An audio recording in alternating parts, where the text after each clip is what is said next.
So that is new thing right now, this new phrase, black fatigue. I've seen it in a couple of comments on some of my posts.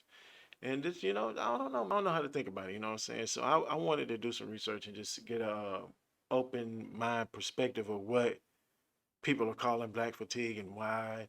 And I've listened to a couple of the narratives and it was kind of crazy. But we're gonna check out this video real quick and we're gonna come right back and we're gonna have a discussion about it. All right.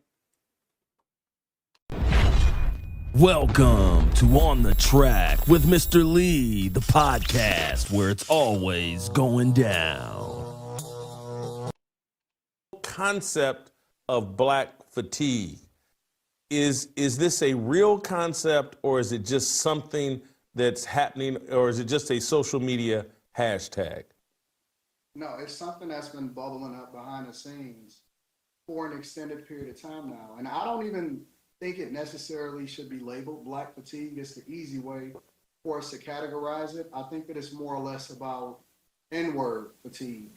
And I don't know, I'm not going to go as incendiary as I would usually go on my own platform, but I think that it's N-word fatigue because all cultures don't necessarily deal with everybody within their culture and then categorize or become responsible for everything within the culture, right? When you look at Asian culture or you travel overseas or you go to Japan or you go to some of these other places, there are entire cities that are designated for the outcasts or for the people that can't participate in society, and for them to hold themselves accountable and to truly be able to do things that is conducive for the group as a whole. But we are one of the very few cultures, especially here in the United States of America, where we find ourselves somehow, some way having to patronize black businesses that's not necessarily anybody that we would rock with, or we find out later that somebody is not doing what they're supposed to do, or somehow we're not invited to the barbecue if we don't find ourselves wearing bonnets at the airport, or when somebody is loud, we can't be very matter of fact and direct in holding ourselves accountable. We celebrate the most degenerate of our society, whether it be our music or the things that we really champion and make famous on social media. And the minute that we then say that we want to have a difference of opinion, which diversity, equity, and inclusion is something that we champion within the black community, even though it doesn't really benefit black people as a whole, but it has benefited white women more than anybody else. Diversity of thought is only conducive if it's somebody that agrees with you, because if you, somebody like myself that is a conservative or a Republican, regardless of what your results are, married for over 20 years, successfully married, no children out of wedlock, never had an arrest, no problems, no trouble. But when you contribute into your economy and you stay home in Detroit, Michigan, and you do the thing that's right, somehow you get called a bootlicker or a coon. So, what I've seen from people that don't look like us is that they are tired of acquiescing or acting like that there's not a real issue with black people when we are some of the most racist people that we've seen on the face of this earth. And if you go into any black household or living room, one of the first things that they're gonna tell a black man is make sure you don't bring a white woman home.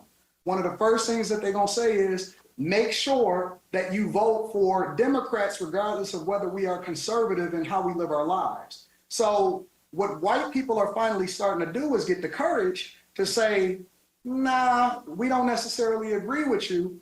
And sometimes it comes out in some of the most incendiary ways, like the whole Shiloh situation. But now you're seeing an overcorrection from a long time of bad behavior from a lot of black people.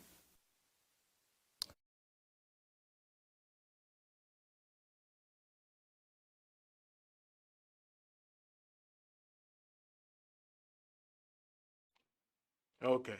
I just had to give myself a chance to kind of put this in perspective, man.